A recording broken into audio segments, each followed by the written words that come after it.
그러다 보니까 코리아 디스카운트가 계속 진행될 수밖에 없었다고 합니다. 오징어 게임에 참여했는데 계속 사람이 주는 게 아니라 늘어나고 있으니까요. 네, 안녕하세요. 주식은 역시 길이길이 새길이십니다. 안녕하세요, 기리분들. 7월 14일 월요일, 벌써 7월 또 절반 정도 지나가고 있는데요. 이 와중에 코인이 매우 뜨겁다고 합니다. 같이 공부하시죠. 렛츠 기릿. 비트코인이 매우 뜨겁습니다. 요즘 국장도 좋고 미장도 좋은데 코인도 좋은 삼박자가 전부 다 좋은 모습을 나타내고 있어요. 그래서 요즘 코인 하시는 분들도 매우 행복한 시간을 보내고 있다고 합니다. 또한 알트코인도 같이 급등하고 있다고 하는데요. 전문가들 사이에서는 이제 알트코인 장이 올 것이다 라고 예측을 하고 있습니다. 그리고 그 근거는 이더리움과 비트코인의 비율인데 보통 이 비율이 파도처럼 출렁출렁 한다고 합니다. 비트코인이 오를 때가 있고 이더리움이 오를 때가 있고 이런 느낌이겠죠. 그런데 이 비율이 이제는 상승 시기에 들어왔다고 하고 그렇게 되면 알트코인 장이 올 것으로 예상을 해볼 수 있다고 하는데 실제로 비트코인이랑 이제 코인 등이 올라갈지 그 안에서 알트코인이 더 뜨거울지 한번 지켜보도록 하겠습니다. 다음입니다. 돈나무 언니 진짜 돈 복사 중. 코로나 때 뜨거웠다가 한때 조롱의 대상으로까지 떨어졌던 돈나무 언니, 하지만 다시 자신의 가치를 증명하고 있다고 합니다. 올해 S&P 500은 6% 정도 올랐거든요. 그런데 아크이노베이션 ETF 이거는 무려 올해 들어 27%나 올랐다고 합니다. 대박이죠. 성장주 투자의 매력을 보여주고 있다고 말할 수 있겠습니다. 그렇다면 돈나무 언니 뭘로 벌고 있나 봤더니 코인 관련주가 주도하고 있으며 코인베이스, 로빈후드, 서클 등으로 크게 벌었다고 하네요. 그러면서 S&P 500보다 20%나 더 친 모습을 나타냈는데 과연 이 퍼포먼스를 계속 보여줄 수 있을지, 만약에 미장 투자한다면 돈나무 언니의 ETF를 참고할 필요가 있겠습니다. 다음입니다. 코스피 5000 진짜 온다니까.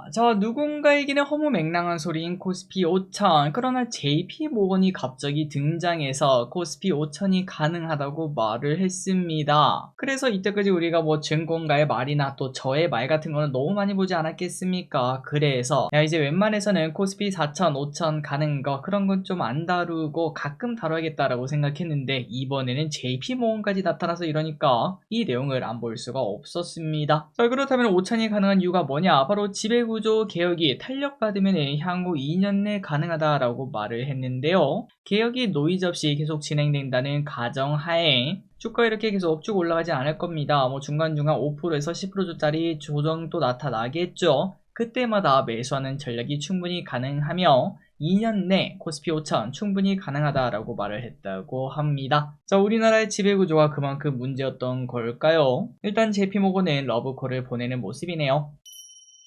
다음입니다. 그렇다면 우리가 오른 이유가 뭐냐? 이것 때문이라고 말할 수 있겠네요.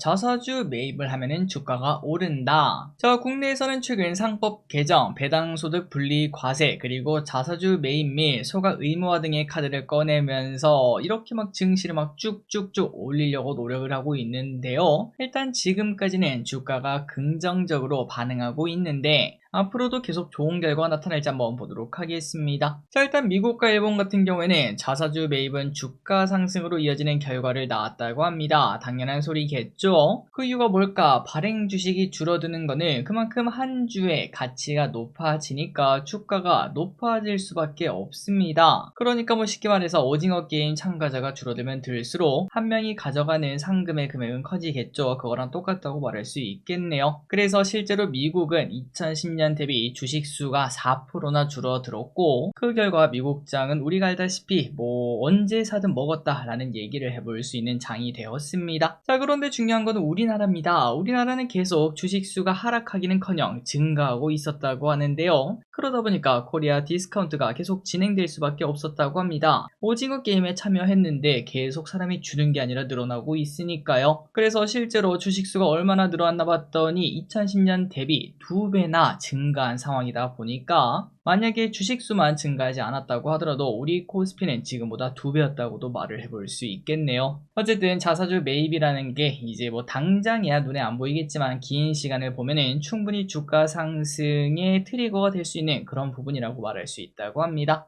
다음입니다. 골프업계 눈물의 구조조정. 한때 시장에 돈이 넘쳐날 때 골프가 엄청난 관심을 받는 모습을 나타냈죠. 그러나 지금은 시장에 돈이 없는 상황이다 보니까 골프업계가 망해가고 있다고 합니다. 2030이 특히 찍먹후 떠나다 보니까 골프 의료가 3년째 역성장을 하고 있다고 하고, 그러다 보니까 실적도 안 좋고 결국 구조조정에 나서고 있다는 소식이 나타나고 있네요. 자, 그런데 갑자기 이게 궁금해졌습니다. 만약에 이번에 금리도 또 낮아지고 있고 코스피도 막 4천이 넘어가고 그런 상황이 펼쳐질 수도 있는데, 그렇다면 또다시 골프의 바람이 불까요? 제 생각은 결국 이제 사람이 돈이 생기다 보면은 이것저것 좀 과시하고 싶고 그러지 않겠습니까? 골프에 또 가는 사람들이 많지 않을까라는 생각이 좀 들었는데, 그래서 이게 궁금해서 한번 질문해봤는데 1000분이 답변을 해주셨는데, 일단 16%는 골프 열풍이 다시 살아난다 라고 말씀해 주셨고요. 생각보다 많이 적은 걸 확인할 수 있죠. 그 대신에 69%의 사람은 그냥 지금이랑 비슷할 것 같아,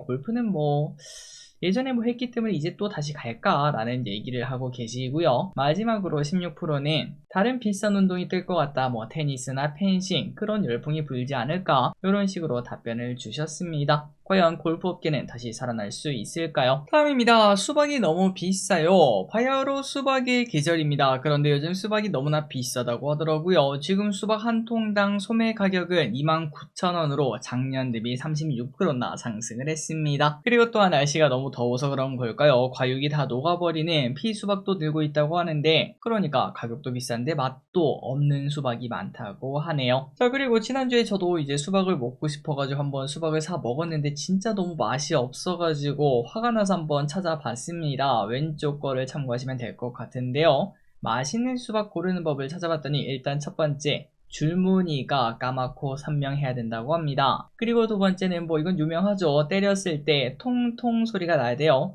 뭐 퍽퍽 깡깡 소리가 나는지는 모르겠지만 어쨌든 그런 소리는 안 되고요. 그리고 세 번째, 이게 중요합니다. 배꼽이 작아야 돼요. 배꼽이 큰 게 아니라 작은 게 중요하고, 수박은 길쭉하게 생긴 것보다는 동그란 게 좋다고 합니다. 그리고 마지막으로 이제 겉에 긁힌 흔적이 많은 게 좋다고 합니다. 보통 우리가 살 때는 뭔가 뭐 미관상도 안 좋고 왠지 뭐 이상할 것 같고 그래서 이제 이걸 피할 수도 있는데, 오히려 긁힌 흔적이 많은 수박이 좋다고 합니다. 꿀벌들이 그만큼 수분을 많이 했다는 뜻이라고 하네요. 어쨌든 수박 요즘 좀 비싸다고 하는데요. 그래도 혹시나 사 먹을 일이 있다면은 작은 배꼽, 그 다음에 긁힌 흔적, 이거를 잊지 마시기 바랍니다.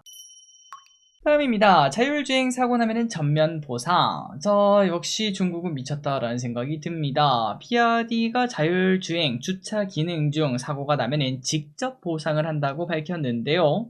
우리가 자율주행에서 가장 큰 화두가 이거죠. 사고 나면 누구 책임입니까? 이 부분이 아직도 결론이 안 나고 있는데, 일단 주차 기능 안에서는 BRD가 무조건 내 책임임이라고 말을 했다고 합니다. 자, 이는 당연히 의미가 크겠죠. 자신감의 표현이라고도 볼 수 있고요. 사람들이 자율주행 차량을 믿고 또 선택하게 만드는 유인책이라고도 말을 해볼 수 있겠습니다. 자, 이런 와중에 우리나라는 아직도 앞뒤로만 움직이는 주차 기능을 옵션으로 팔고 있다 보니까 좀 당황스럽긴 한데요. 잘 되길 바랄 뿐입니다. 그래야 또 자율주행 또 템 메고 갈 수 있겠죠. 다음입니다. 중국에서 알리바바가 장기 하락 중. 최근 중국 시장에서는 특별한 일이 생겼다고 합니다. 바로 우리가 아는 그 알리바바가 장기간 하락하는 모습을 나타내고 있다고 하는데요. 3월 대비 27%나 급락을 했습니다. 알리바바는 그동안 AI 열풍에 힘입어 쭉쭉 성장하는 모습을 보여줬었는데, 하지만 배달 사업에서 경쟁이 너무나 치열해지다 보니까 실적이 나빠질 것을 걱정하는 투자자가 많아지고 있다고 하네요. 자, 우리나라에서는 예전에 중국 시장에 진출하는 게 꿈이었다고 합니다. 그만큼 시장이 크기 때문인데요. 그런데 그 큰 시장 내에서도 중국 내에서는 서로서로 경쟁을 미칠 듯이 하고 있나 봅니다. 얼마 전에는 전기차도 서로 손해보면서 판다, 뭐 이런 얘기를 봤었죠. 그래서 결국 정부가 개입한 걸 확인할 수 있었는데, 배달업계도 비슷한 걸 확인할 수 있습니다. 다음입니다. 메타 AI 음성 개발 스타트업 인수.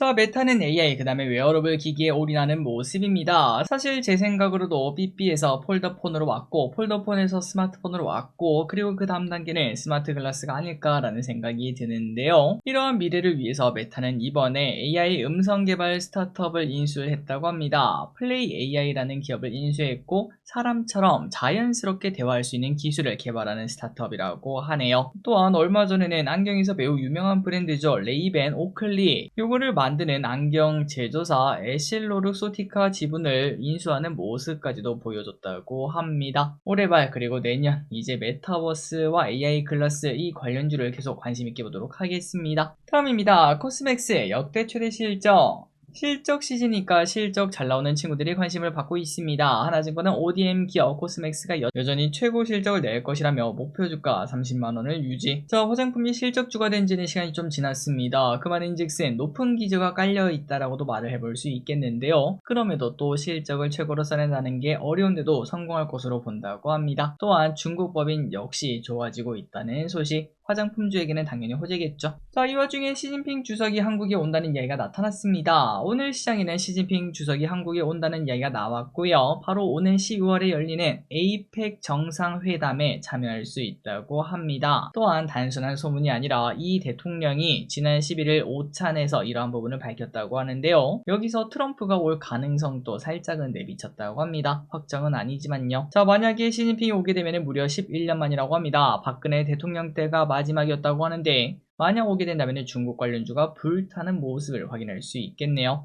엔터, 화장품, 여행, 게임 등등을 볼 필요가 있겠습니다.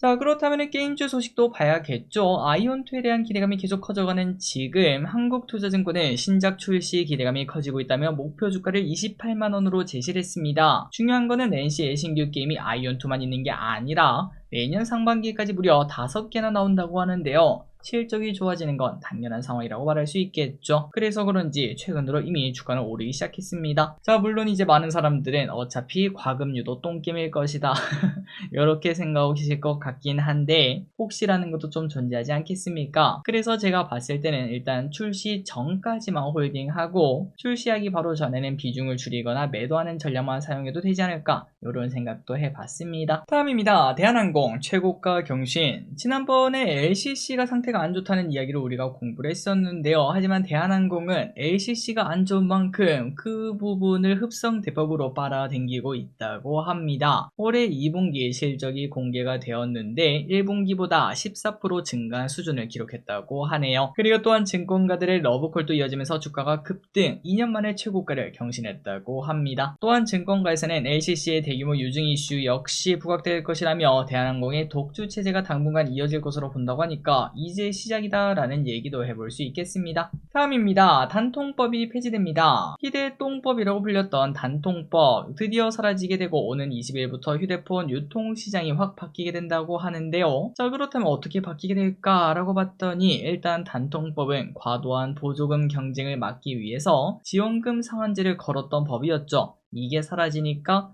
결국 소비자들에게 더 줄 수 있다고 말할 수 있겠습니다. 그래서 지금까지는 이제 거의 대부분의 경우 그냥 자급제 사고 알뜰폰을 사용하는 게 가장 유리했는데 앞으로는 지원금이 조금 더 커질 수 있어서 자급제 알뜰보다 더 좋은 선택지가 나타날 수도 있다고 합니다. 자, 다만 이제 이런 것도 잘 알아보고 해야겠죠. 집 앞에 있는 대리점을 찾아가는 것도 물론 좋은 곳들이 있긴 하겠지만 웬만해서는 그거보다는 자급제 플러스 알뜰이 가장 유리하고, 아니 근데 나는 알뜰폰을 쓸 수가 없는 상황이야, 뭐 다른 거랑 다 묶여 있어가지고 만약 그렇다면은 이제 주변에 좀 폰을 잘 아시는 분들에게 도움을 청하는 게 가장 좋지 않을까 라는 생각을 해봅니다. 다음입니다. S&D 급락. 오늘 S&D가 급락했습니다. 참고로 S&D는 불닭볶음면 소스를 만드는 회사인데요. 그런데 오늘 급락한 이유가 뭐냐? 삼양식품이 지난주 금요일날 장 끝나고 이런 공시를 냈어요. 다른 소스 업체를 인수한다는 소식을 꺼냈습니다. 그러니까 이제 삼양식품이 아유 소스 이때까지 고생했다, 우리가 이제 만들어서 쓸게, 이렇게 말을 하다 보니까 S&D 실적은 하락할 수밖에 없겠죠. 그리고 그 반대로 삼양식품 주가는 소폭 오르는 모습을 보여줬습니다. 합니다. 자, 그리고 공모주 이야기도 봐야겠죠. 내일 공모주 청약 진행하시면 될 것 같습니다. 자, 내일부터 미래에셋증권에서 청약을 시작하는 뉴로피 뇌질환 진단 및 치료 AI 관련 기업인데요. 기관 수혜치 결과가 매우 잘 나왔습니다. 1000대 1이 나왔고